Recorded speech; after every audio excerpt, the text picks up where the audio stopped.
ask your question and make your contribution before you go back out. Without further ado, I'll hand over to Chibueze, who will be moderating this session. And I hope we have a wonderful session. Thank you again. Over to you, moderator. Thank you, Buna.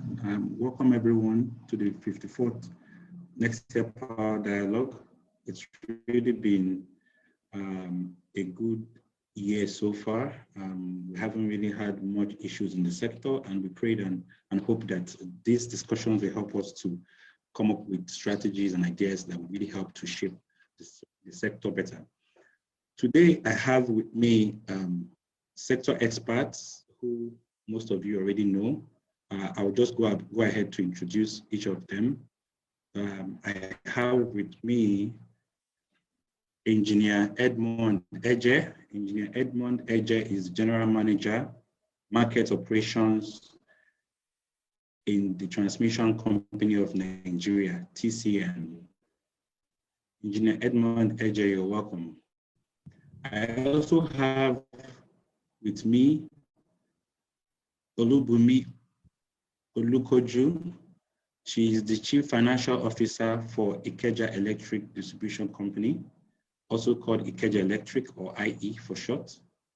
Olubumi, you're welcome. And then I also have Rolake Akinkube Filani.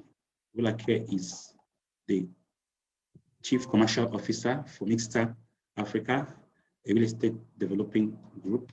Rolake, you're welcome. Thank you. Good to be on here.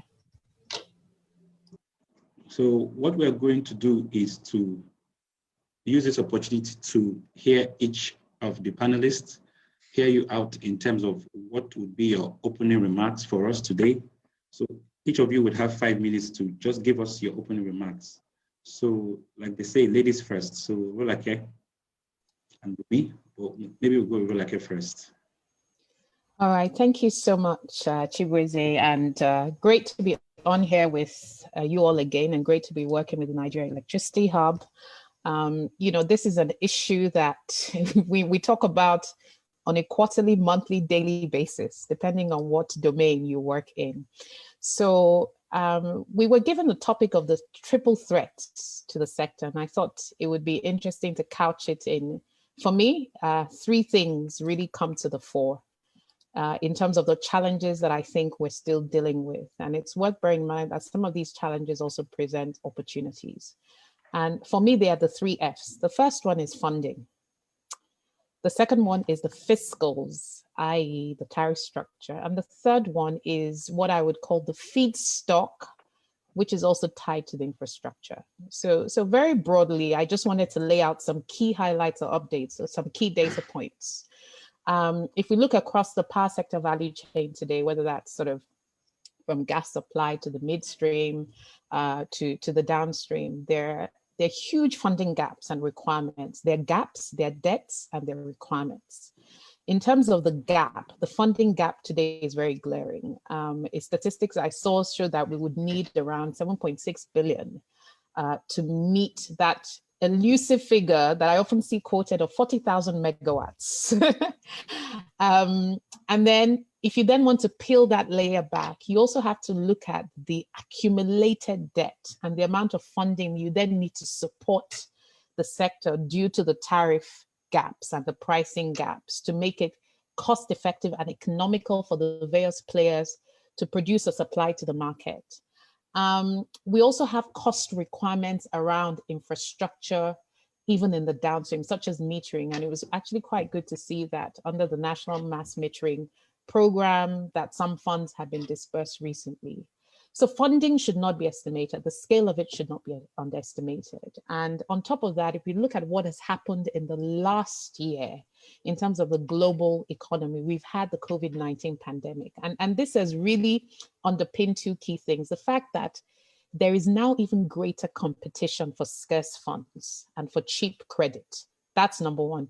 And number 2, the impact of COVID has meant for a developer like us, so I work in the real estate and affordable housing space, and we also develop infrastructure and power sector for our developments and projects is very key, is that it is now more glaring, the need at the residential level for power.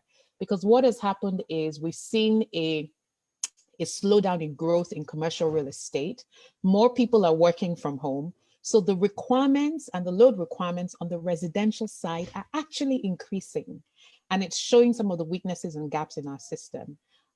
So funding across the value chain is a key challenge. And the requirements for the residential, commercial, and industry space are different.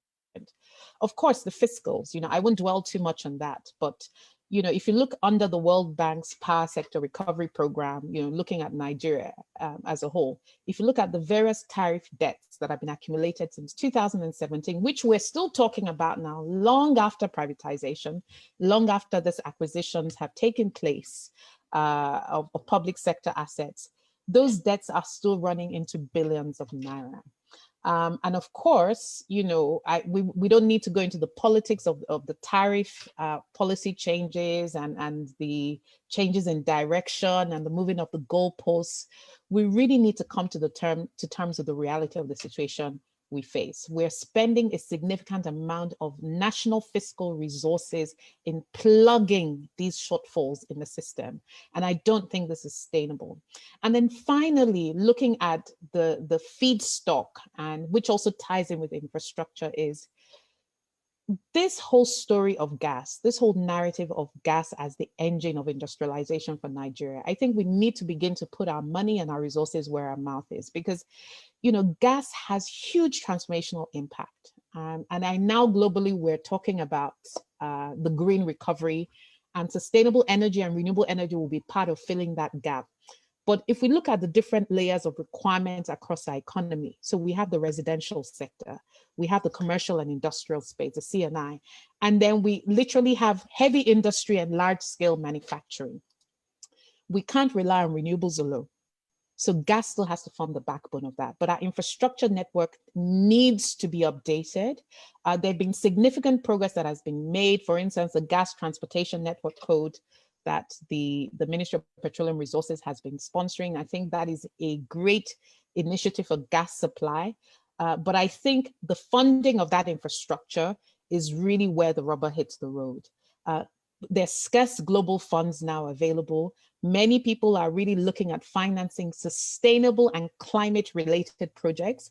And I think we need to really wake up as a country as to how we continue to harness local sources of funding, long-term Naira funding, single-digit interest rate funding that will really help boost and shore up our gas industry as one of the backbones of the power sector. And the final thing I will have to say, and this may be controversial, I don't think Nigeria can continue to support a system where the gas sector is inextricably linked to the power sector. Now, here's what I mean. Because of the value chain challenges we have, it may no longer be viable to have a system where almost the entirety of your gas supply goes into power. And I'll be interested to hear what some of the other panelists may, the other views that others may have. And there are different reasons for this, both in terms of the gas supply, in terms of their own economics and being able to diversify their offtake markets, but also in terms of the huge burden that is placed on a system that cannot adequately transport all of our power sector requirements in terms of capacity, whether in terms of generation, transmission, or distribution. So I hope that essentially sets the scene for my thoughts and the areas that I hope to engage on this discussion. Thank you. Thank you very much, Uglier. That's a very interesting one. I think it's interesting that you captured them in terms of 3 Fs, like you said: funding, fiscals, and feedstock. And I think I'm sure the audience are already coming up with questions that they would like for you to answer subsequently. Without much ado, please help us with your own opening remarks. Good afternoon, everyone. Good afternoon, fellow panelists. Thank you, Chibueze. I'm honored to be here today. And listening to Folake, I was just like,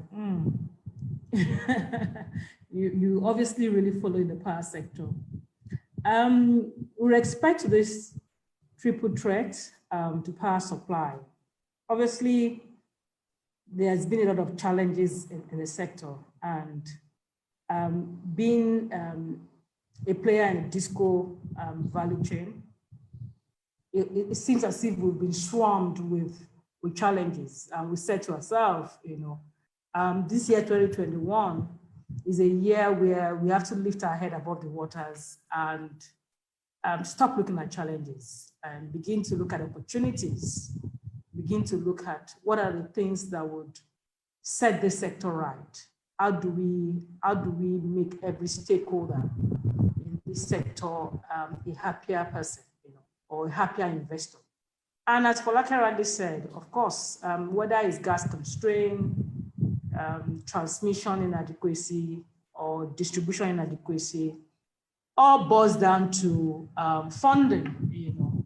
So I would say, with respect to the challenges we've had in the power sector, the problems are very well known. And for me, that is one good news, because we've spent the last 7 years trying to bring forth all the challenges in the sector. And so for me, once the problem is identified, then solution is not far-fetched, And so from the positive side of things, what we see now is that there's been tremendous collaboration among stakeholders to sort of see improvement in the sector. And this improvement, maybe a participant could say that, maybe not the consumers. I think we begin to see gradual improvement, particularly when you now have stakeholders that are listening and trying to take the issues one by one, dissect them, and sort of bring resolution to them. And I want to believe that in the nearest future, where we're thinking of short time to medium time, customers will begin to see the positive differences with respect to the sector. And so, because this sector is just too important in the scheme of things. In terms of our economic development, we need power. Industrial development, we need power. So to sustain this country, you need power. Otherwise, you'll be a third world country for as long as possible. So we need power to solve all of the issues, most of the issues we have today. From a disco side, we've had 7 years of challenging operation. And so I would say funding has been the big issues for the disco. There's problem with internal funding. There's problem with external funding. The external funding part of it is clear, because once any organization is not on good footing, once you're in red, you are not balanced. It's difficult to get a lender who will support the business. Like I mentioned, a cost-reflective tariff. Once the tariff doesn't guarantee recovery of investment, how do you get investors? You can't get investors. And then even commercial lenders, part of the problem that DISCO has had is that most DISCOs had loans, acquisition loans running with commercial lenders. Acquisition loans that are not performing, not because they can't perform, but because the investment itself is not performing. And so you can't get those commercial lenders to even support you. When you talk of concessional lenders, they also want to bring government into the arrangement. And government, as of today, I don't think they're buoyant enough to sort of stick their necks out for the DISCOs. But the good news for me, I think, is we've started to see the good side. We started to see government being interested in supporting both the transmission, which is under government anyway, and DISCO, which is private investors, in sort of seeing how things can move forward. And in recent time, we've had a number of intervention discussion around investment, both at the transmission end and at the distribution end. Because as you all may know, even though we might need to have additional capacity at the generation end, but the full capacity that is available at the generation end today has not been deployed fully because of the constraints on transmission side and the constraints on the distribution side. So whatever needs to be done to unlock the capacity at the transmission side and the distribution side will be important to see an improvement in generation. 3,500, 4,500 surely is far away from what we need. Because today, if we get to a point where we can even generate 10,000, apart from the residential customers saying, oh, I have 24 hours power, you will begin to see industrialization. You begin to see that even price of things in the local economy will improve. Today, why is it that people will even go for imported goods compared to local manufactured goods? Today, even within the distribution companies, you find out that buying imported cables is more expensive than buying locally produced cables. And market surveyors actually even indicated that the locally produced cables are very durable, are very good. But why are they more expensive? Why are they not competitive? They are more expensive, they're not competitive because of their power source. A lot of their cost is power. And if they have to run on diesel, if they have to run on IPP, then surely it's going to be more expensive than product coming from the West or product coming from China.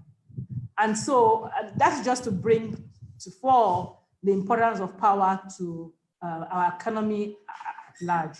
With respect to internal funding for the DISCO, two major issues have been the challenge. One is energy theft, power theft by consumers. We have two groups of people. We have customers, we have consumers. Customers are people registered, legal consumers that pay for their bills, that in their database. Where consumers are people that are stealing the energy. We don't know them as customers, but they're using the energy. These ones don't pay. So as you get the energy, a huge chunk is stolen by the consumers. And then even the customer, there's apathy to payments. You know, we're still in an environment where people see power as social good. We're still in an environment where people see that government should subsidize their consumption. And so to the extent that you still have a lot of people whose psyche hasn't changed, then you have that challenge with power. Of course, somebody would say, if you had metered them, you won't have this challenge. True, yes, if they are metered, you won't have this challenge. But again, not entirely correct because of the kind of people that we have. Even the ones you meter, you see them stealing power, bypassing the power. So these are significantly impaired the ability of the DISCOs to generate internal funds. But of course, with all the intervention coming to the table, it affords the distribution companies to be able to invest in technology that can deal with either its power theft, that can deal with apathy to payments. Because really, if you have a technology that makes sure that customers are metered, if the customer attempts to tamper with the meter, you'll get notified, or the customer get knocked out, you know, then you will find out that collection issue will be out, and then the next phase is now, how do we grow the supply that we have? Because today, even the supply that we have, transmission would say, DISCO is not taking everything. GENCO would say, I'm not allowed to offload all my power onto the grid. And so all of these issues we need to be looked at, and investment is required to solve all the problems. I'm very optimistic that we can turn power around and deliver our commitments, you know, as private participants and even as government, because I believe the federal government is very committed to seeing this turn around within the shortest time possible. Thank you. I'll be eager to take questions later on. Thank you very much, Bumi. Thank you very much, Bumi. I'm really happy that this year you're no longer seeing challenges, you're only seeing opportunities.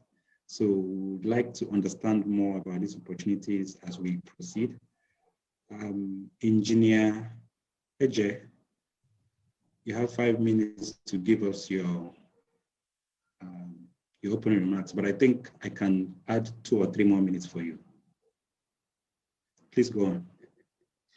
Okay, Chibueze, thank you so much for having me. I think I'll have to do an open apology to Ben and his group because for several number of invitations I have not been able to appear on this platform for some other reasons, actually. I am happy to be here today. Actually, I think the minister was also supposed to be here, but because of some other contingencies, I was unable to make it to travel, and then, of course, just came in, isolated himself, and then unable to appear on this platform. Privatization, I would like to actually make reference, you know, if you are doing it, make a reference so that we know where we're going and all the rest of them. I want to say privatization was conceived in order to provide adequate power supply to Nigerians and then for industrialization.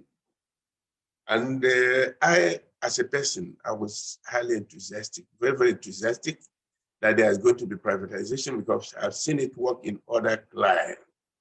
But then it took off here, we privatized. It took us 15 years to learn how to comply with the rules and regulations, including the act that was signed by late President Yaradua in 2005. And from 2005, of course, we started doing pre-term marketing until 2013, when these utilities were handed over to private investors. They took over, and of course, with some service level agreements signed.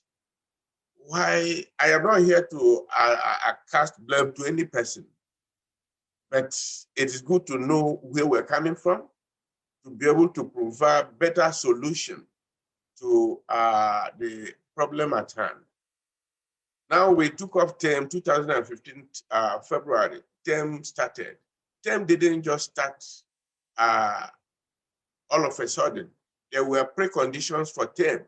These preconditions for term were set so that every market participant along the value chain would be able to know what he's supposed to do within this market setting. Term is contract-driven market. And when it commenced, we had several consultants mingling around the regulators, trying to weigh whether these preconditions have been met or not. These preconditions are things that must be done by market participants and all that are involved in the value chain to say, yes, we are ready. It is not forced on anybody. The federal government's responsibility was to make sure that there's a conducive environment, including supply of gas. As you know, some of the smart guys who went into PPA, they know they don't have control over gas, and gas issues, blasting of gas pipeline, and as a result, they swept that risk onto the federal government to take. Therefore, the federal government was mandated to make sure that the environment was okay for this market to take off gas-wise. The regulator was mandated to make sure, among other things, among other orders they churned out, that there is dispute resolution council in place, because now we are into private businesses. Therefore, there's bound to be issues cropping up. Now, the market operator, I was mandated to make sure that all the interface meters between transmission, distribution, between transmission, generation, were all adequately metered. This happened. Now, you look at the other side of it, the DISCOs made some SLOs as regards ETC and C. I, as a person, kicked against the last C, that's collection loss, to be integrated into the tariff, but the eyes had it. I chilled down. Now, they were asked to reduce ATC and C within time period, as well as strengthen the network.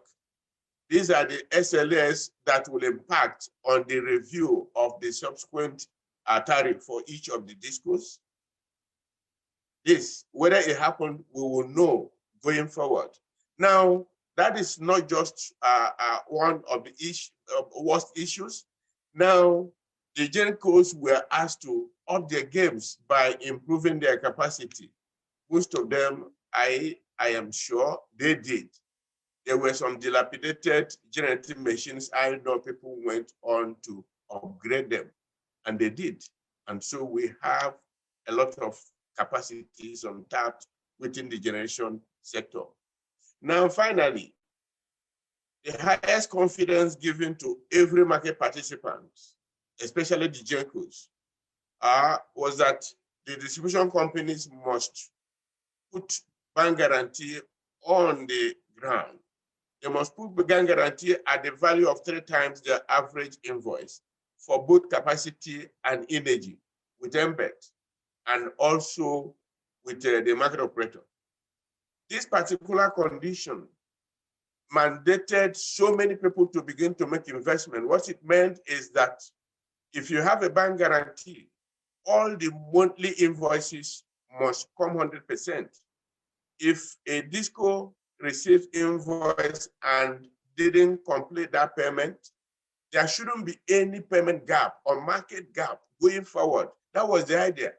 Recall that 213 facilities was introduced in 2013-14 to bridge this gap so that we come to zero of outstanding or market gap. Now, when we started, these bank guarantees gave confidence, high confidence to GenCos. GenCos were rejoicing. Everybody was, yeah, we have reached the El Dorado of this market. Now, what happened? Or can I tell you how this BG should have worked to make sure that the market is sustained and without demanding any subvention from the federal government? It is that I give you invoice. Within the billing cycle, you are unable to pay up this invoice. I will have a recourse to your BG. Now I'll fill this, give generator 100% of its invoice, and all the service providers will get 100%. Now, before the next billing cycle, you will replenish your BG. And by this way, this market will fund itself. It's ridiculous when people say funding, funding, and funding. Funding cannot be anything in the background of inefficient management of facilities.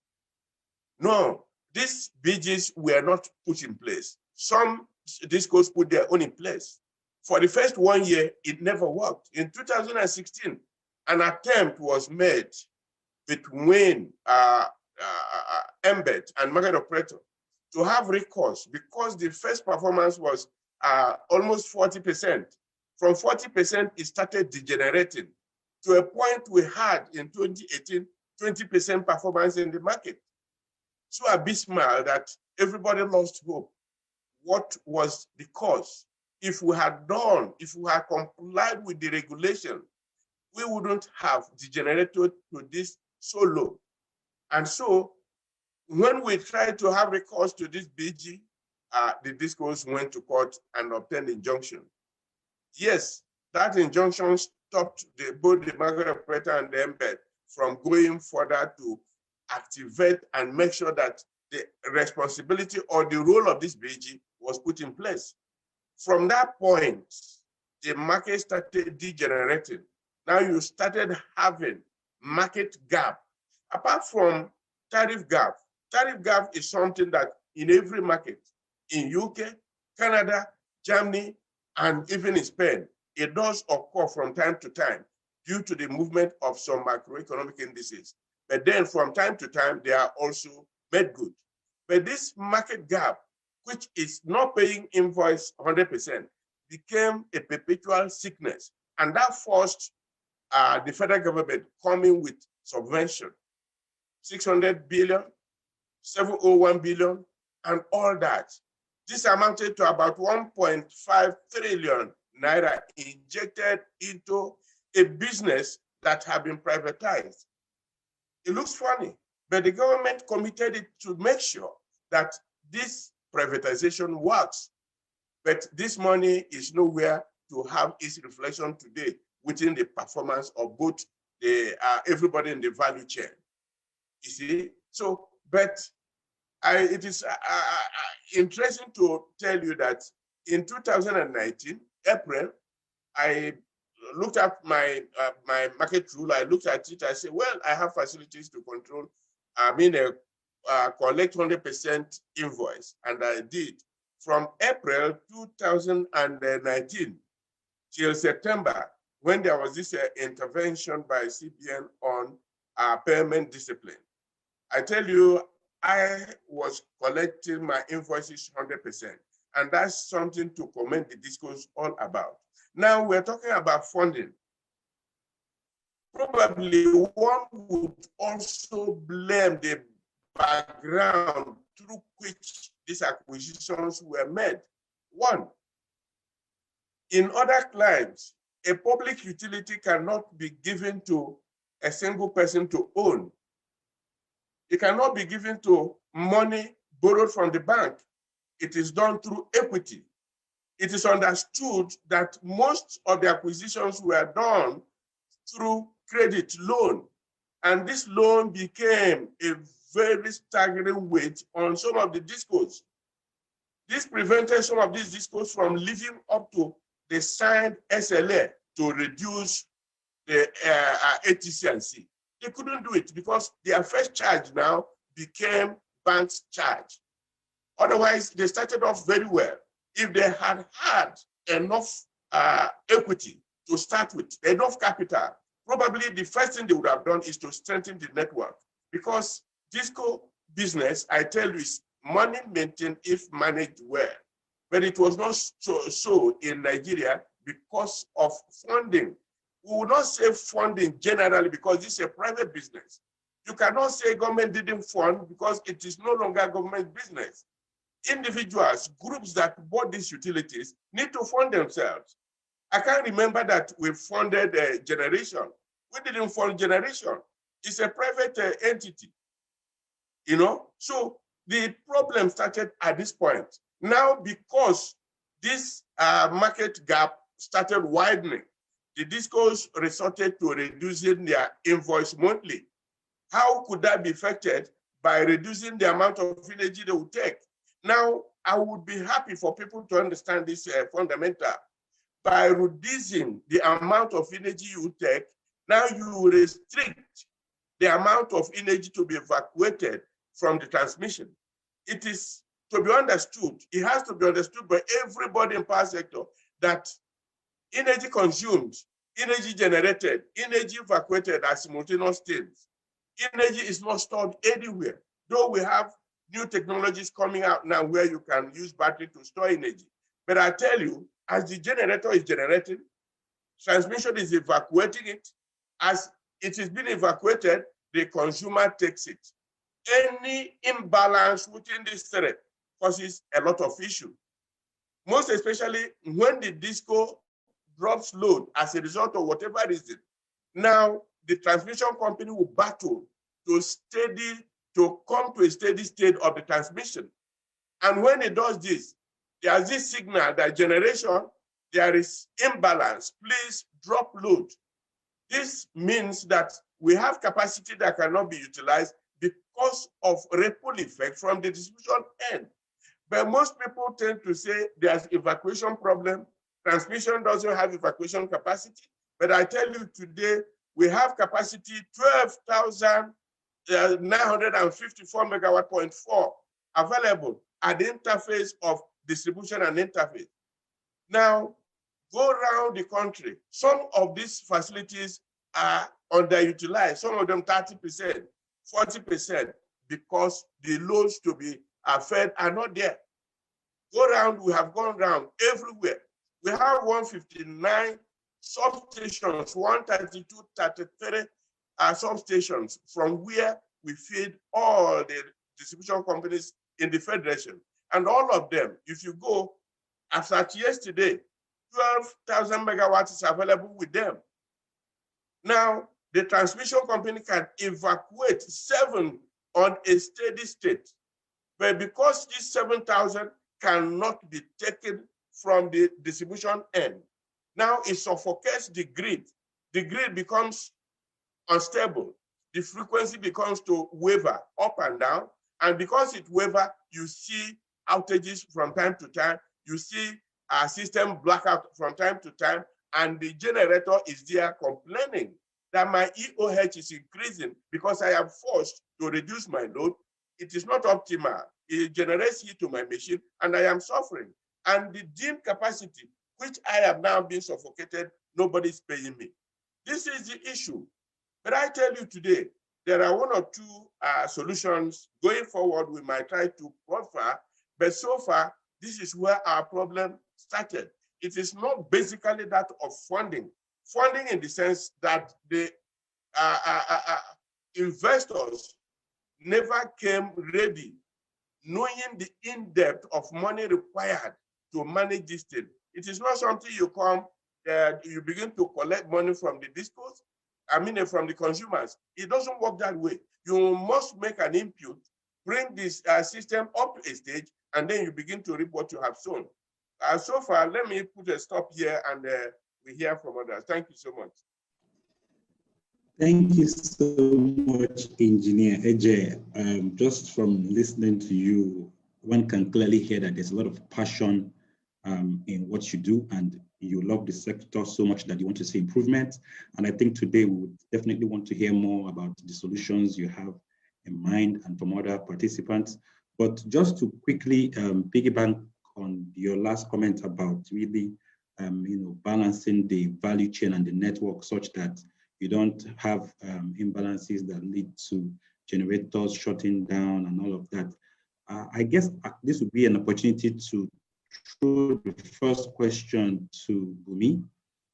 Bumi, I know that DISCOs have been trying to improve their performance and they have developed performance improvement plans. Can you speak a bit to what you have as a DISCO, and maybe that can help us understand what most DISCOs also have in your plans to address the issue of being able to collect load from the transmission network? And can you also tell us a bit more about maybe how you would rather prefer to get the load from TCN, and maybe that can help us to walk back to have a demand-driven investment philosophy from distribution through transmission and then to generation, and hopefully that would also affect how we invest in gas supply. Thanks, Bumi. Okay, thank you. I was listening to Engineer EJ with the passion in which he was dishing it out for the discos. Okay, and thank you, sir. I'm like, a lot of what you said, fact as it is, but again, we need to also hear it from the discos end, because I don't think it will be entirely correct to say that the investors didn't come prepared, At least one thing I can speak to, I'm not an investor, but I'm a player in the market. One thing I can speak to is that even if you look at the model that was developed at the point of privatization, the model is such that you bring in 70% debt, you fund based on 70% debt and 30% equity. And I know that some discos brought in their equity, maybe some didn't. But again, if you also look at the way the acquisition played out, most of the investors never really did what we call due diligence to see in depth what is available in these businesses before acquisition. Is it by choice? I don't think it's by choice. I think probably in terms of timing and trying to close out the deal, those in-depth reviews, due diligence wasn't done. And so even when you are making commitments based on what is available in other climes, sometimes you might have a blind spot where you couldn't have even seen that, oh, is this bad? And I remember that on acquisition, one of the early issues that came up was the issue of this ATC&C, that the ATC&C that was anticipated for those or reported for those discos were not necessarily correct. And so a request was made to BP and NEC then that they should allow an independent study of the discos so that they can determine the actual ATC&C. Because don't forget that government had run this business for several years, you know. So it's not like a new business drop into somebody's hands. This business are already operating at certain level. And as the engineer EJ rightly said, some level of investment will have been required to move this business forward. But so by the time those due diligence were done, it was clear that the assumed ATC&C is far from reality. So that is the first throwback, you know. And again, after a while, you find the situation, most discos, okay, I can speak for my disco, you know, there are a number of investment that came in the early days. I remember when in the early days, focus was on trying to do a smart metering, where we're even saying, you know what, you want meters that right from the office can communicate, you can see what the customer is doing, you can see the customer's load, customer's consumption, you know, without necessarily going to customer's location. Of course, those were deployed in the early days. Some level of investment, even in terms of building substations, were done. Some reconducting were done. However, you know, even as good intention as the investors, private investors had, the private companies had, there were challenges that were beyond that. There were macroeconomic challenges. At a point, you had devaluation in currency. And that was the time we really had setback in this sector, because you have devaluation come through, you have a situation where your actual ATC&C is different from your assumed ATC&C. And so tariff moved away from what is cost reflective. If you remember, those were the early issues that the discos were hammering on. Tariff is not reflective, tariff is cost reflective. Sure, as Engineer EJ said, some level of investment is expected ab initio from the investors. But don't forget, whether you are a private investor or you are a lender, any investment you want to do, and there's no clear line of sight with respect to recovering that investment, it's going to be a challenge. And so the whole idea of asking for a cost-reflective tariff earlier on in the day is to put every player in a situation where you can recover your investment. Because whatever money you bring in, even if you say you are bringing in equity, equity is coming from somewhere. Equity owner too requires some return. You know, if you take a loan, you know, a return is required. And as you know, in Nigeria, of course, it's difficult to get long-term funding, but whatever it is, you must demonstrate that this business will return the money. If you can't demonstrate that, that becomes a challenge ab initio. And that was what dragged government into this issue of funding. Because rightfully so, the business has been privatized. Government has held on to a certain percentage. So in terms of funding, government can fund their own percentage, while the private investor fund their own percentage. But the moment government started fixing the tariff to the extent that the cost-reflective tariff would be an amount to make it easy, 40 naira, and government would say, oh, the populace can't pay 40 naira at this point. Let's give them 20 naira. Then government dragged themselves into the funding issue, because it would then mean that while the likes of TCN are billing me at market reflective rates, I am not collecting this market reflective rate from customer. So you see that becomes an imbalance, because I don't have all my money from customer. I have a government who had said, I will subsidize this customer to some extent. There is no direct mechanism to how payment for the subsidy would work. Of course, there will be gap. There will be invoices that I can't fully pay, you know. So that is the respect to the shortfalls and the issue of not paying fully. But I think that now is a thing of the past, because the intervention of CBN late last year brought about payment discipline, also guaranteed by some level of support in terms of long-term funding. If you look at the model for power sector, there's an assumption there that there's going to be working capital loan, such that even where you don't collect from customer enough within a 60-day period, right? You can take working capital loan, pay TCN, pay GENCO, and then when the customer pay, you will then be in a position to repay the bank. But what happened was that because of the performance of the DISCO at that point in time, you couldn't even access the working capital loan.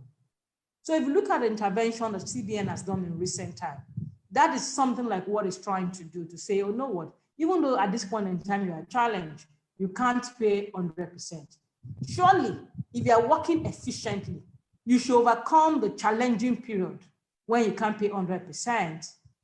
And then subsequently, you'll be able to pay 100%. And if I give you a long-term fund, over that long-term period, you'll have resolved your problems and be in a position to pay.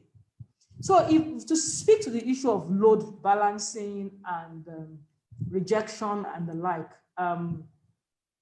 Engineer EJ said they can conveniently evacuate 7,000 megawatts. That's good news. As far as I'm concerned, I've not seen any evacuation of 7,000. He said distribution made it impossible to do that. Okay. I think what is important, if you look at the issue of load, which has always been a sensitive issue in the sector, when they say, oh, load rejection. To some extent, we're not particularly clear on that load rejection. We just saw it as blame trading. And we felt, you know what, blame trading can't really take us to where we need to be. One of the things that I think was important for the sector to do is have some level of collaboration, so that even when you're having investment, there can be alignment of investment. So for instance, and you just said you can evacuate 7,000 and even have 12,000 megawatts. I don't doubt it, because a capacity that is not put to use is idle, but is available somewhere. How do we put it to use? I think that is where alignment comes in. And in recent time, there's been a lot of interface meeting with TCN, where a DISCO would say, this is where I really need this power. This area I don't need much. And I think going forward in terms of investment, that collaboration is extremely important, because the challenge you would have is if you have huge capacity in a location where customers themselves are saying, don't bill me more than 2,000 naira in a month because I won't be able to pay.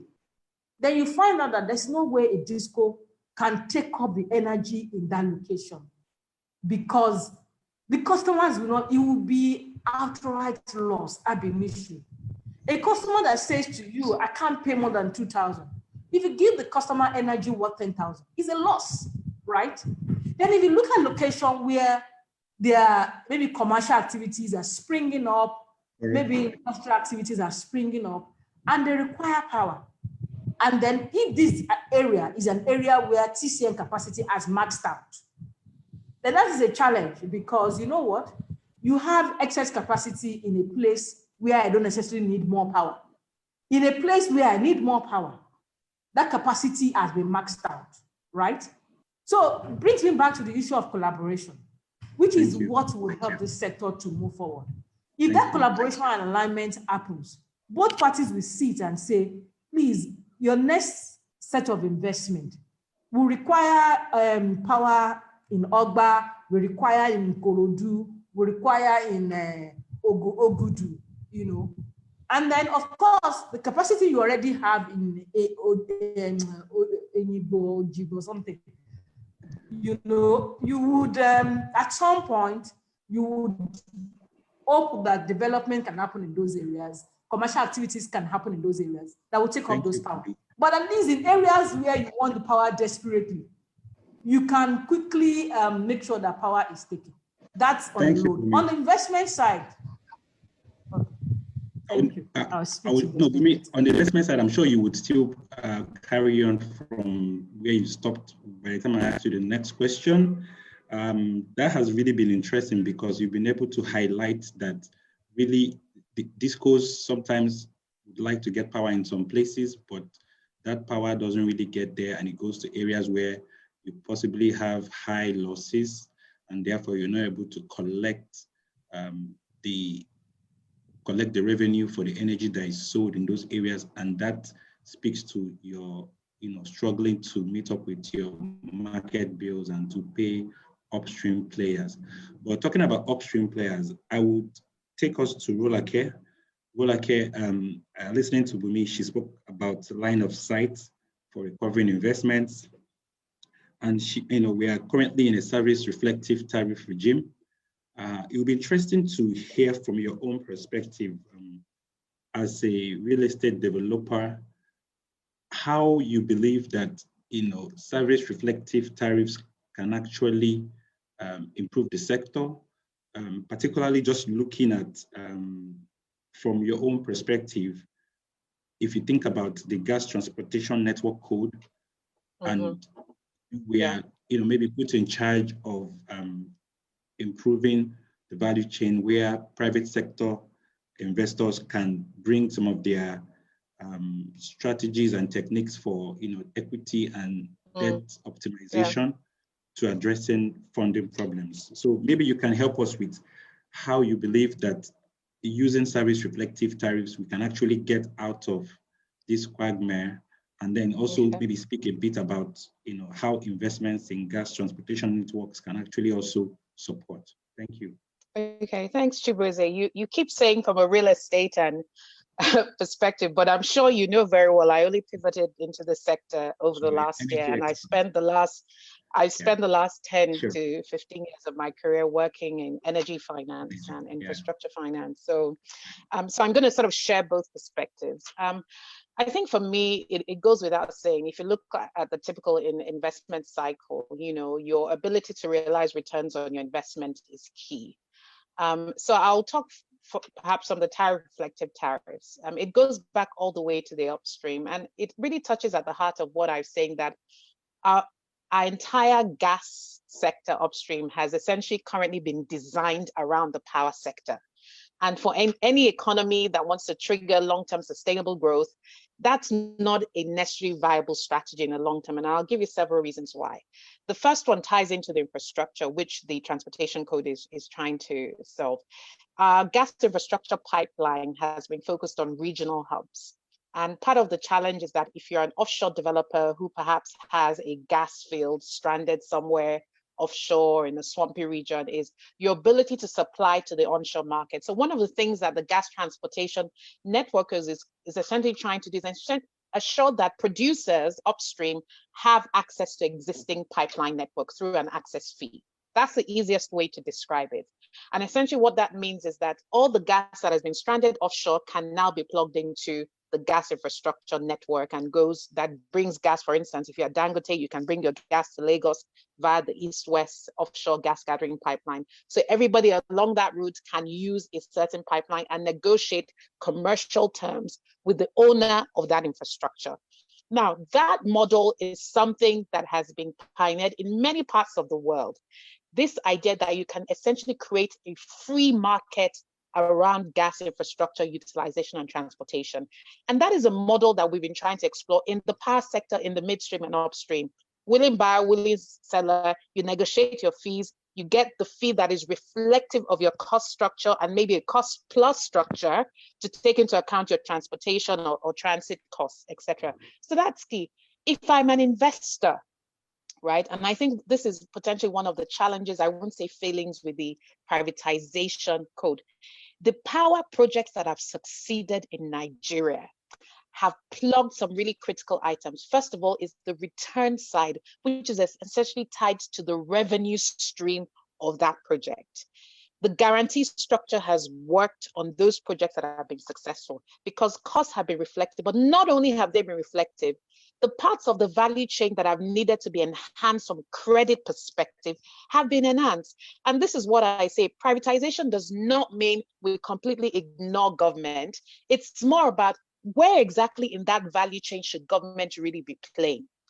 And if you look at the whole idea behind NBET that would offtake bulk from the GENCOs and then distribute it to the DISCOs, well, you realize NBET is not exactly an entity per se. So are there ways we can provide partial risk guarantees to that bulk electricity trader in order to short the sector? So for me, from an investment perspective, money is seeking returns, and investors are not just going to throw money on the table. The second aspect of this is looking at the role of the commercial banks and understanding that the commercial banks need liquid lines of credit in order to be able to support the sector, not just in terms of capex or project finance, but also in terms of operating expenditure, working capital requirements, depending on what the cash cycle of operators is.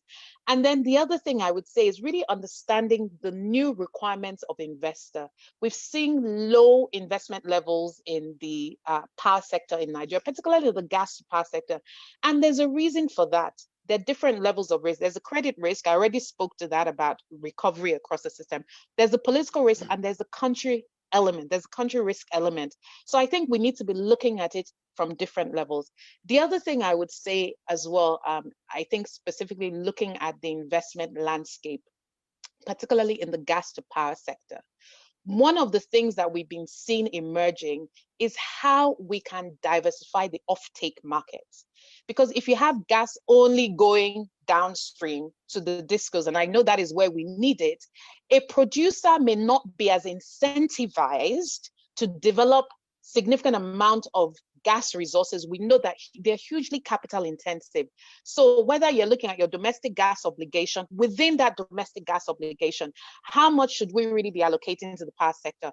Are there other ways where other revenue streams can help, in a sense, subsidize the gas that we're supplying to power? So from a private investor perspective, if I'm building gas infrastructure today, or I'm investing in gas supply upstream, I'm going to be thinking beyond the power sector, because thinking beyond the power sector also enables me to effectively support the power sector if I know that my revenue streams are diversified, and in some ways I'm hedging my exposure. I'm not 100% exposed to an industry that may occasionally have. So I think we need to think more outside the box, and we need to think more collaboratively. And a lot of the investors, I also advise, I sit on the advisory board of a private equity fund. And one of the things they often say that with gas investing and investing in the gas to power sector, and the power sector is concerns around the value chain, concerns around cost recovery, concerns around the ability of the development institutions and the public sector to effectively provide credit lines that can support and enhance the credit worthiness of the key players in the segment. Those, for me, would be some of the key issues. But the more we can see policy initiatives such as the NGTNC, the network code, the more we can hope for a more diversified and a properly networked gas pipeline infrastructure network across Nigeria. Thank you, Uglier. Thank you very much. You really hit the nail on the head in terms of highlighting how an investor would really look at investments in the gas sector. And you've also made it clear that you would rather us diversify gas investments a bit outside of the power sector. There was one thing I forgot to mention, and because we develop sort of estates now, one of the things that we're increasingly looking that will be key going forward is the ability to have in that landscape more captive power projects, where you can basically on-site supply gas for power generation that will feed specific developments, whether that's manufacturing or an agribusiness plant or some other type of manufacturing or industrial operation. So in this whole debate that we're talking about, let's not also forget the captive markets, because I think there is a lot of demand there, especially as we're looking at large-scale industrialization in the Nigerian economy. Thank you so much. Okay, speaking about captive markets, I know that really will involve a lot of collaboration, because all players then need to be on the same table to appreciate different plans and how they all fit in together. So I will just take us to Engineer AJ. Engineer AJ, I know you have listened to different comments from Uglier and from Bumi, and I know you also sit in the middle of the value chain. Can you kindly let us some of those solutions? Can you kindly let us know some of those solutions you already have in mind that can, improve performance and remove the transmission constraints, being that you see both upstream and downstream issues, and you also know your own issues? Yeah, thank you, Chibueze, the moderator. I am so happy Bumi mentioned some important facts, and that is about lack of due diligence by the initial investors. And probably there could be reason, because I have sounded opinion to find out why there was no due diligence. And some people will tell you that during the time the utilities were about to be handed over, the unions were against the privatization, and as a result, they never allowed them ample chance to do due diligence and all the rest of the things. Yet, that is not an acceptable excuse. Like you probably say, ignorance is no excuse at all. Yeah, it is one of the reasons. Yeah, now having found their foot, yes, due diligence should be done. And then we're talking about cost-reflective tariff. Yeah, cost-reflective tariff revolved around the improvement of efficiency. Bumi rightly said that the environment actually changed. There was a lot of economic evolution. Things started going haywire. The forex, the inflation were not what it's supposed to be. And things started changing against the DISCO's planned line of action. But the fact remains that what were the approaches, into these things? Electricity is not a social good. When it was a social good, that had gone. When I was in the primary school, they said the government provides you light, security, and all the rest of them. Now, light, which is energy, is now a product that individual companies produce. They make investment and all the rest of them. They make investment and they want profit after tax. This is business. And as a result, the government, the DISCOs themselves, should be able to educate the consumers to know that this good is no longer social good, where you will consume without payment, or where you will expect somebody to pay for you. And that brings me to one point. Reality, we should not be overambitious to electrify Nigeria in one day, to score one cheap goal or the other. We should not be overambitious to do that. Why? Because the consumers do not all have the power to pay. They don't have that disposable resources to pay, given how the economy is. And that's why eligible consumers declared in 2018 August is one of the programs that has come to a kind of grease up the market. Let the industrial customers be allowed to have access to a cheaper energy. It has effect that, one, when the industrial customer has a cheaper tariff, he will manufacture and sell cheaply. We will not be importing everything we want. But here in our tariff, we seem to give industrial customers the highest tariff. And sometimes we also load them with subsidy of class 1 customers, which is not what it's supposed to be. Now, another thing is all market participants should be made to comply with the extant rules. What we see today is that most market participants don't comply. They rarely comply. And actions up and down show that probably there is also a disparity in treatment of such people who don't comply. So that's one other reason. If they comply, every other person comply in the market, then the market would, any market that doesn't have discipline is bound to fail. Any organization that doesn't have discipline is bound to fail. There must be discipline in the market. Now, I would also want to say that Nigeria should not be too quick at admitting new investors in generation. Why? We have enough capacity in Nigeria today. We have enough generation capacity that we are not also exploiting. Recall that we also have 10 generators up for sale as I am talking through the NIPP. There are some generators that are not generating as a result of one, gas problem, like Fola said. Some generators are not generating because of gas restriction. Some are not generating because of squeeze in evacuation corridor. So these generators have their capacity. If from what Fumi has said, collaboration and understanding, which is the key thing to solve this problem, not blame game, we will be able to understand that, yes, transmission has a little problem here, distribution has a little problem here, and all that. When we understand that, now the initiatives we have today will be able to function well. But the problem is that most of these initiatives are standalone initiatives with various interests. At the end of the day, they don't converge.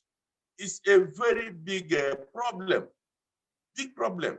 I tell you honestly, you know. Now, I will also want to advocate that the ruling documents be reviewed. You know, some of these things were done in a haste. I am part and parcel of the drafting of the market rule, and I know what we did. We are starting from nowhere. We gathered from Spain, we gathered from Brazil, and we came here. We are doing cut and paste, as much as we know it that environmentally to be accommodated, but things are evolving today. A lot of things are happening. Technologies are changing. There are things we were entrenching in the market rule that no longer obtains today. You say you give somebody, fax somebody a bill. Which fax are you using today? It's, out of fashion. So most of the things have to be reviewed to sink in today's requirement. It is very, very necessary. And because some of this, there are deficiencies in some of these documents, some practitioners, some market participants tend to rely on it as a loophole and begin to do all sorts of things. I would also want the act reviewed to prohibit any market participant from going to court to obtain injunction in a regulated market as ours. It is not proper. If you have registered as a market participant and you have signed that you are obliged to comply with the market rule, then at no point should you venture to go to court to obtain injunction to obstruct the running of the market. Those are issues in the market today that is obstructing the free flow of this market. We expect that everybody in the market should cooperate. If you don't cooperate and you think you will succeed all alone, it's not possible. Problems with distribution company, the generational company. Problem with generation affects the transmission company. Today, I tell you that one of the units that is operating without cost reflective tariff is transmission.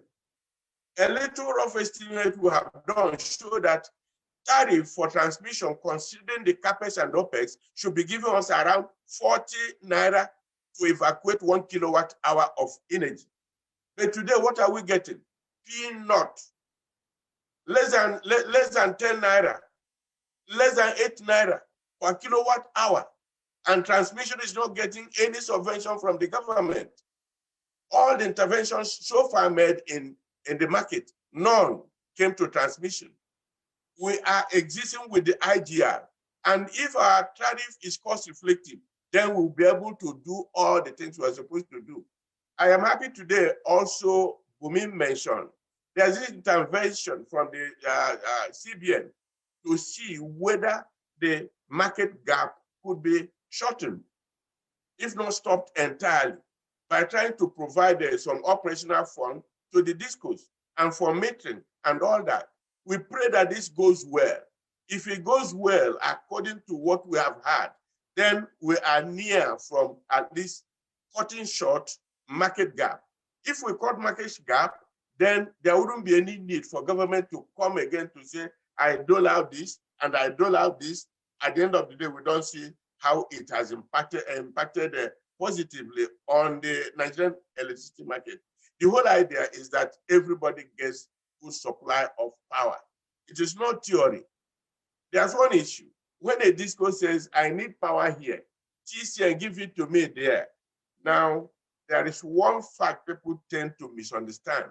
Electricity is an engineering product. It has its own rule. If you put power in 3 lines, phase 1, phase 2, phase 3, they must be balanced. You cannot say, give me that energy in phase A. Phase A will not be able to carry the power carried by 3 phases. So when we have an issue like this, you try to explain to the discourse, it is not that malleable. It is not that too flexible to give you energy where you want it. Now, give you energy where you want it. When you bought these facilities, you bought everything. And the capex, we are all calculated to give you the tariff. Now, if you tend to severe some of this network, we call it asset stripping. This asset stripping means you are using half of your network and you still want to eat your cake and have it by saying that, oh, what I am getting is not cost-effective tariff. But you have severed the network and you're operating with half of it or 3/4 of it and leaving the other side. The other side have to be also paid for because there are capex involved. Thank you, Engineer Angel. No? Thank you so Sorry, much. can I just quickly make a you. comment to what Engineer AJ said? And Engineer, it would be good to get your thoughts on this, because for the transmission network, if you're a private investor, you essentially don't want to be the one. Rolake. Hello, Rolake. Yes. I'll give you an opportunity to ask that question, but just so that our audience also get involved, I just want to ask one question from the audience. Okay. Yes, there's a question from Medijibodo. Medijibodo, his question is, what is the optimum cost-effective tariff that the consumer can pay without subsidy from the federal government, and what are the parameters on which this tariff is dependent? I'm happy that this is a question that the consumers who we are all serving want to understand. So I would allow Bumi to give it a shot. I know that transmission is saying that 40 Naira is the amount of money they need to get from the customer without considering generation cost or distribution cost. So it would be good to hear from you, Bumi, being that you as a disco interface with the end users, what is the answer to the question in terms of what is cost-effective tariff? But I want to believe the question really is what is the true cost-reflective tariff for consumers? Thank you. Okay, thank you. Cost-reflective tariff differs from disco to disco, really, because the building blocks, if you look at the building blocks of tariff, there's an element which is an element of, if you liken it to a manufacturing company, what you call a normal loss, which is, on this network, no matter how efficient you are, there is a level of loss that is required on that network. That loss level will differ in Kaduna from what it will be in Lagos, or what will be, when I say Lagos, say Kona, and what will be in Ikeja, So it will be difficult to just give one single number and say that is cost-reflective tariff. But to speak from an Ikeja perspective, a cost-reflective tariff is a reflection of what is reflective for every participant. What is the actual cost for every participant? So if you look at the building block of a tariff, you have the generation cost, which is the first element of your cost. You have the transmission cost. Then you have the distribution cost. So everything together gives you what is a cost-reflective tariff. Today in Ikeja, we have a special arrangement with a group of customers we call bilateral customers. And for those customers, even though the tariff has been discounted, they pay 56 Naira 70 kobo. So for this group of customers, even though the tariff has been discounted, they are closer to cost reflective than any other customer. So when you have a customer in band D or in band E paying 20-something naira or paying 30-something naira, it's far from what the cost would be. But if you look at the model of tariffing in Nigeria, what we typically do is to sort of have the heavy users and to some extent subsidize the residential users, which was what Engineer EJ was speaking to say, oh, you make the price of the manufacturing companies more expensive. And the theory behind it really there's a science behind it. The science is that the cost that the commercial customers or the industrial customers are bearing on behalf of the residential customers is still coming back to these residential customers. Because don't forget that if I charge, let's say a brewery, if I charge a brewery a higher tariff than a residential customer, that cost that is going to a brewery is coming back into the cost of a beer. And what it means is that that cost gets passed back to the consumer. So that is the theory of saying, you know what, because they are commercial, they can pass that cost back in bits and pieces back to the consumer. Whereas a consumer, if you look at affordability, sorry, a residential customer, if you look at affordability, today, they might not be able to pay the same amount that a commercial customer can pay. Thank you. Thank you. But in, thank you, okay, thank you. Thank you, Bumi. Yes, so Rolake, you would ask your question, but let me just ask this question to Engineer AJ. An anonymous attendee asked the question, SBT, which is service-based tariff, means giving energy to customers who can pay. Now, the question is, if TCN cannot do that, how is the SBT supposed to work? So I guess the attendee's question is, if TCN is not able to provide energy to where customers who want to pay are, then how can the customer be able to receive, say, 20 hours a day based on them being in a service band where they're expected to get 20 hours if TCN is held liable to their service level agreements, which brings me back to what you said earlier about SLAs, which have been signed now. So maybe you can help us with that, Engineer AJ. Yeah, thank you, SLA signed restrict all the discos to take about 4,000 megawatts. And this 4,000 megawatts is allocated to each of the discos according to MITO percentage. Now, what it means is that if a disco fails to take up its own allocated percentage or MITO allocation, this disco will be held liable. In other words, whatever is the deficiency or the reduction in his intake should be added to his invoice. I tell you, in the last 1 month when we started off this thing, my table is filled with, what do you mean, what do you mean? But there are people who also sign these things. Now, if transmission equally fails to give you that power to the disco where they want it, and it is traceable that it is as a result of transmission inefficiency, then the fine goes to transmission.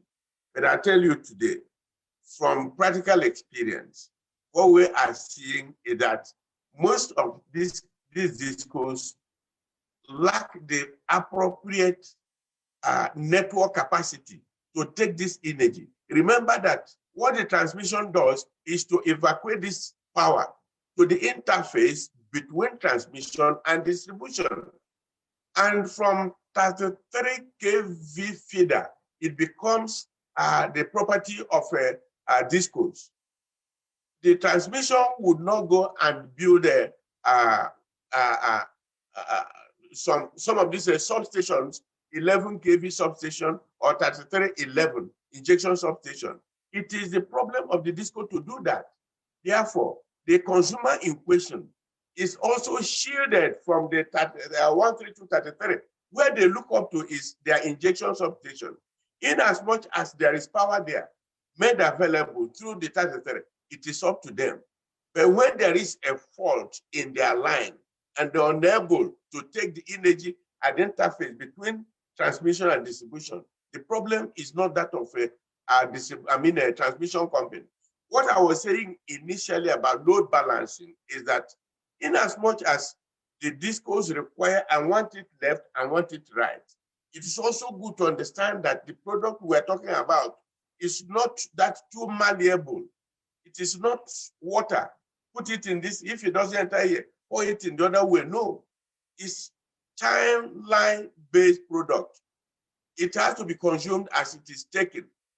And as I tell you today that within the limits of what the network can give you, transmission company has been living up to expectation to provide those things. Somebody was asking, what is a cost-reflective tariff?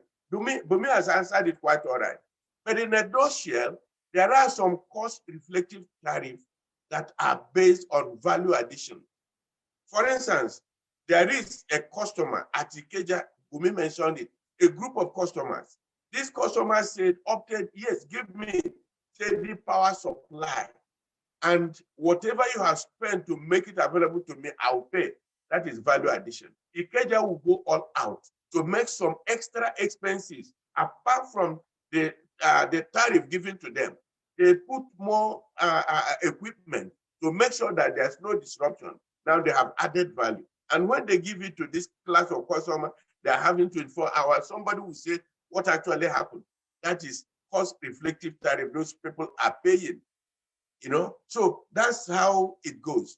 Cost-reflective tariff goes beyond distribution company.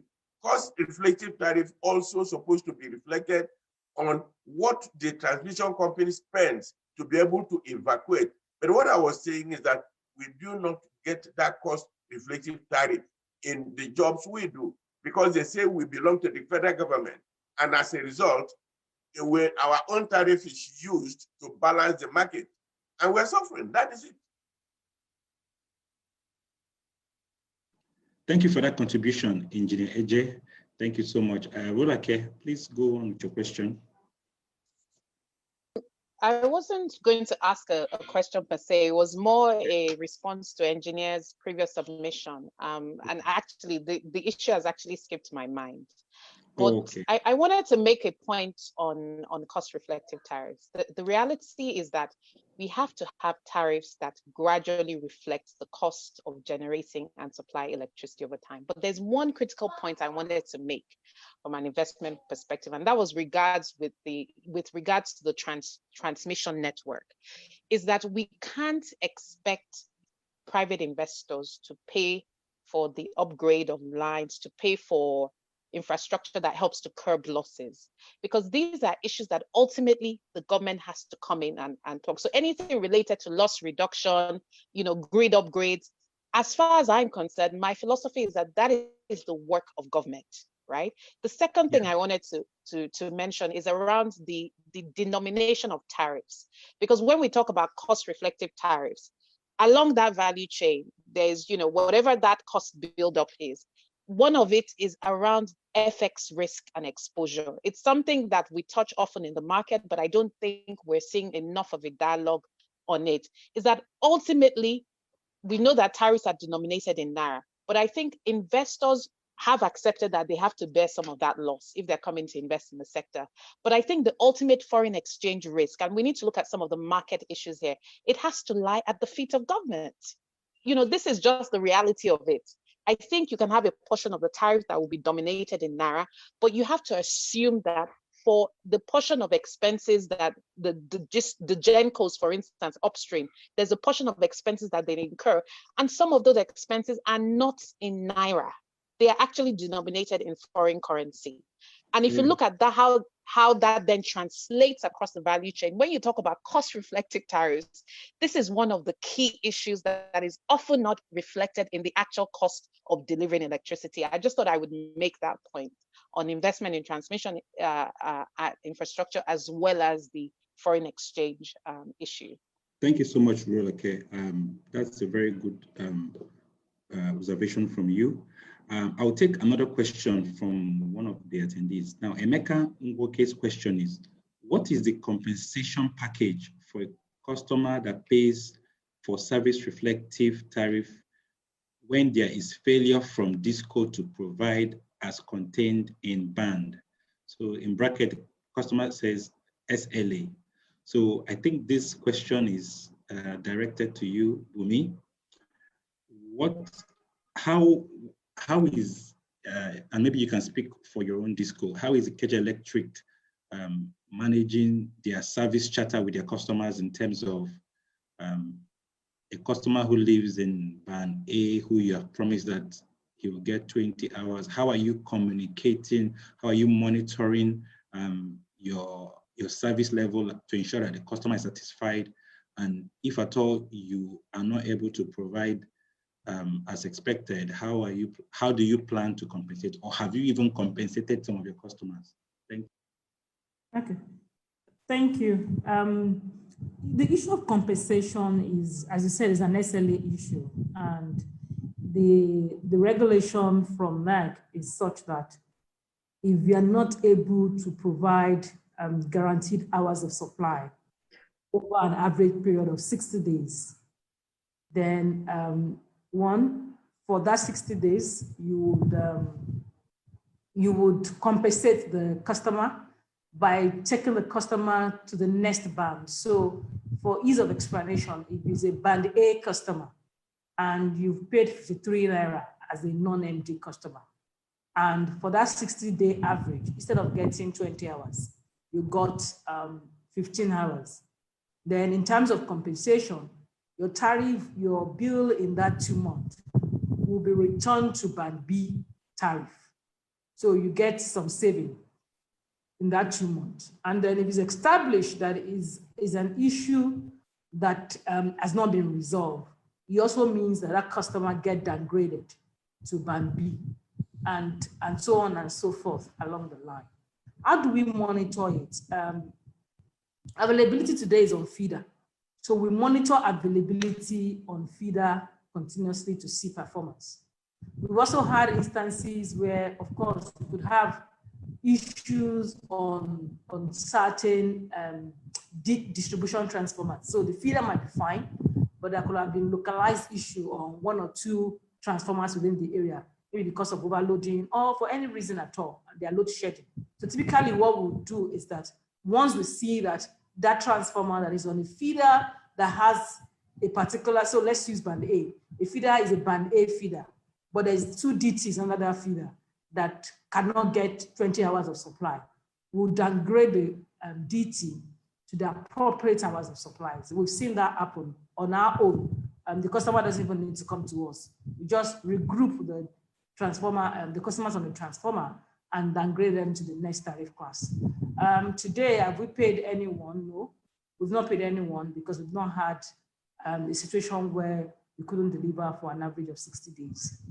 Also to just mention, Magodo, for instance, where we're doing bilateral, Magodo, we celebrated a year some times ago. So Magodo is going to 2 years arrangement now.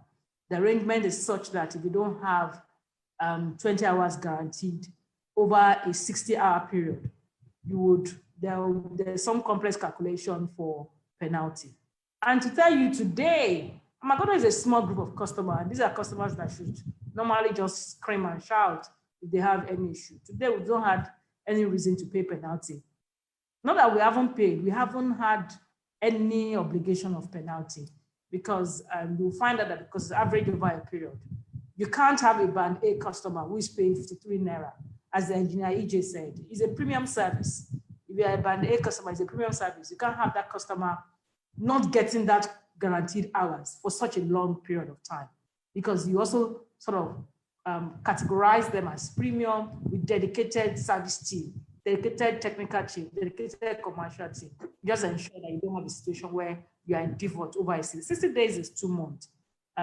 It's very unlikely, but so we've not found ourselves in that situation yet. Okay, that's great. That's good to know. And I think from your answer, I believe our customers and consumers are being better enlightened about the service based tariff regime and how Ikeja Electric is going ahead to comply with it. I think at this point, I would like us to give our closing remarks. I think it's really been interesting listening to the different perspectives and also hearing from our listeners in terms of the questions they have. And I think we have done a good job answering most of these questions. So it's really been great listening and learning as well. I think one thing that is important is that just as we are rolling out improved service in different areas, I think it's important to have the customer at the center of our strategies so that we understand the customer's ability to pay, willingness to pay, and that helps to drive, a market-driven NESI, which is going to really be where we want to be in the long term.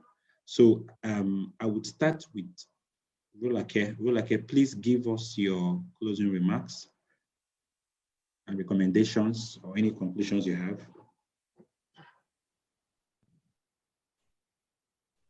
I'm not sure she's on. I think she probably have an issue. Oh, seems Rolake is temporarily away. Okay, Engineer Eje, can you, in about 3 minutes, just give us your closing remarks, please? Okay, thank you. As I said earlier, in my remark, I would want to say that the extant rules that control the market be reviewed immediately. There should be discipline in the market. The market should have market participants that are compliant to the rule. I will also advise that new generators not be contacted into the market because we have enough. All we need to do is to ramp them up. Let's have our various networks put in order and advise the consumers to take up this load.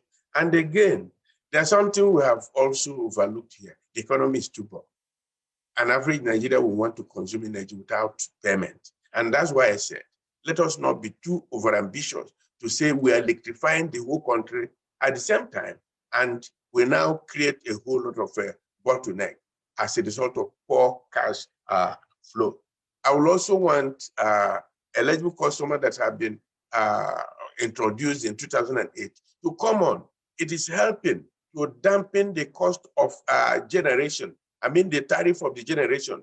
Once you have eligible customers contesting and want to get directly from a generator, generators now will compete to get eligible customer or the other that will take energy more than 2 megawatts in a month. And by so doing, they reduce. We have seen this on international frontiers where people contest to sell energy outside. And as a result, they brought the tariff very, very low, So finally, the federal government has initiated a lot of programs all aimed at making sure that this power sector works.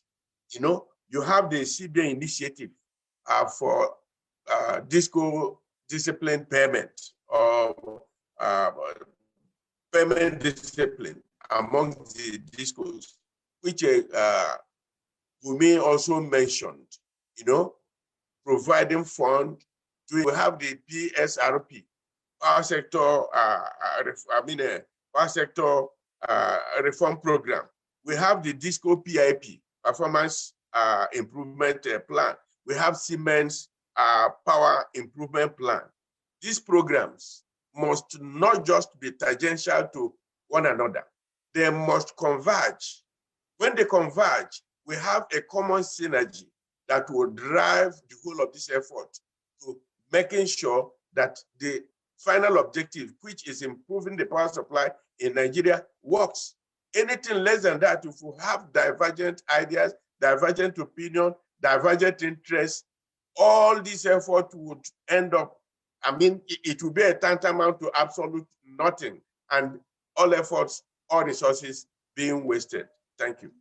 Thank you very much, Engineer Eje. That's really well captured. I think the fact that you hinted at aligning most of the initiatives like the Siemens initiative and others really speaks to the fact that greater coordination and visibility across the value chain is really needed, so that as we are making investments, we are seeing where we are not duplicating efforts, and things are properly done and optimized.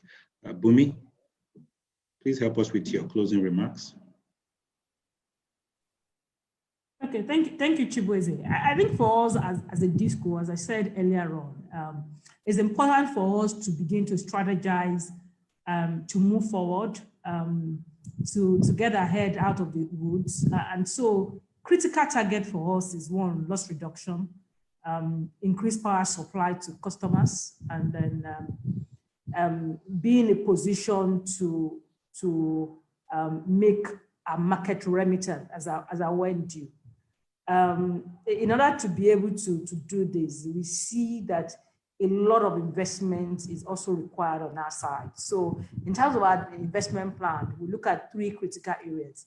One is to strengthen the existing network, because you want to ensure that the ones you are even serving today, you can serve them in a manner that you meet the guaranteed hours of supply.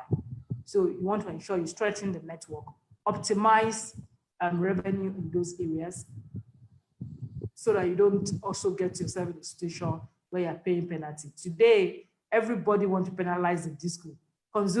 Customers can penalize the DISCO. TCN can penalize the DISCO. NEC can penalize the DISCO.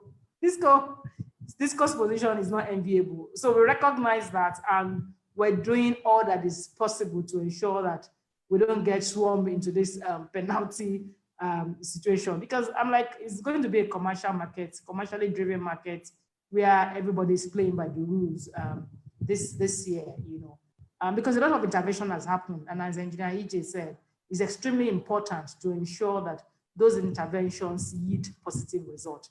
The second one for us is network expansion. Is extremely, extremely important. There are areas where the network needs to be expanded to meet the energy demand in those areas.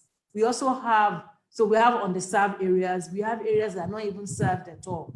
So there is a lot of strategy to ensure that, whether we expand directly or for areas where we can't immediately expand, to look at arrangements with some franchisees, to see to some investment expansion in that area.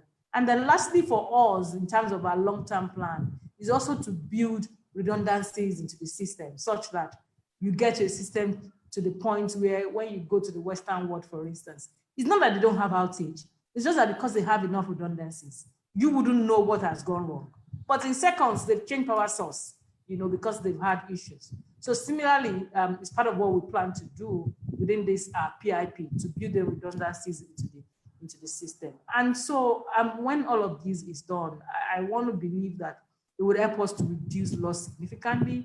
It will put us in a position where customers are not disputing bills, because obviously if everybody is metered, there'll be a limit to bills dispute. And again, as some customers will say, and for the benefit of those on this platform, a Kenya doesn't benefit, or a DISCO doesn't benefit from not metering a customer, because one of the questions I saw was somebody asking whether for customers that are not paying, the paying customers are paying for them. Not necessarily, because don't forget that a DISCO gets 100 units of energy. A DISCO doesn't bill out 100 units of energy. So there's still a loss along the line. There is nobody's billed for that energy. It's not impossible somebody was underbilled, somebody was overbilled, you have a net situation. But there's still a lot of energy not billed. There's a lot of money not collected. So if the DISCOs are collecting all of it for those that can pay it, then the DISCO won't be in a loss situation. Thank you. And that understanding will help customers to know that this investment will be a lot helpful for us moving forward. With all the interventions on the table, I think 2021 will begin to see the power sector make a positive turnaround. Thank you. Thank you so much, Bumi. One year, but surely I think we're on the right path. Thank you. Thank you so much, Bumi. You've really spoken well about some of the plans that Ikeja Electric has, and I believe other DISCOs will have similar plans. I think one thing that would be good from a customer perspective is to be able to effectively communicate these plans. So if you have a customer in, say, Oshodi, and the customer is currently on 12 hours of supply band. So that customer would probably want to know or have a line of sight to when they'll possibly move to 20 hours. And I think the discos can, help to engage with customers better so that, a happier customer is a better paying customer. And then that way the money can come in through the sector and help to move upstream and hopefully be able to in the future pay up to 40 Naira for transmission tariff. So on that note, I would like to thank all participants, thank all the panelists and, indeed our customers and the listeners who have contributed today. I would like to hand over to Obona to close this. Thank you. All right. Thank you very much, everyone, for attending. Thank you very much, our moderator, our panelists, and the moderator. It's a pleasure to have you people around here and give us these top-notch contributions. I apologize because my network is really bad. So if my video comes on, I might totally get disconnected. I'm just trying to manage bandwidth here. So just a quick announcement before we close. We've sent out a new link to our Telegram group, a newly created Telegram group. We encourage everyone to join. The reason that we're creating this group is to ensure that we give information or get information across to our followers easily. And we don't want to, everybody uses mobile phones these days, so it's better that we can reach you via mobile devices rather than always send emails or stress anybody to have to attend or to access information through their emails or personal computers. Also, please, we encourage everyone to subscribe to the Electricity Hub so that you can get updates on whatever we're doing, all our activities, our podcasts and everything. Thank you very much again, once again, for joining. And we can all go at this point. Thank you very much. Bye.